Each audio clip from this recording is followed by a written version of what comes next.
বিসমিল্লাহির রহমানির রহিম। আমরা এখন যে প্রজেক্টটি দেখাবো এটা উত্তরামুনিয়া শান্তিনিকেতনের ভিতরে আন্নসিদ্ধাপুর নামক গ্রাম। এটা একটা ডুপ্লেক্স বিল্ডিং।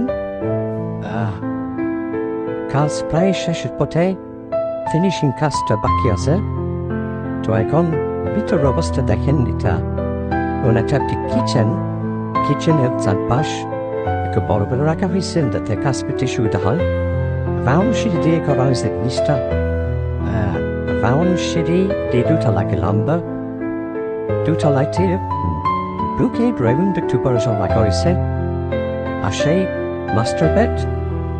মাস্টার বেডে খোলা হলে নতুন খুব দেখতে ভালো লাগতেছে। এবং মাস্টার বেড দুইটা এখানে, এটা হচ্ছে চাইল্ড বেডটাও এবং আসে মাস্টার বেড।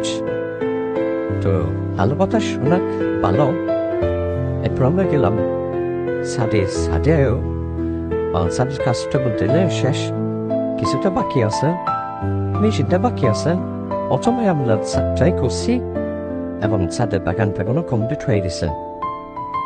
এখান থেকে বাইরের নিউটাও দেখতে সুন্দর লাগতেছে অবশ্য। ছাদের নিউটা দেখতে সুন্দর, পিছনে কোলাহল জায়গা এবং বাগানটাও দেখতে সুন্দর লাগতেছে। যেভাবে একটা বিল্ডিংটা অনেক বাজেট করতে হবে, আর বাজেট করেই তারপর এগুলা কাজে নামতে হবে আর কি।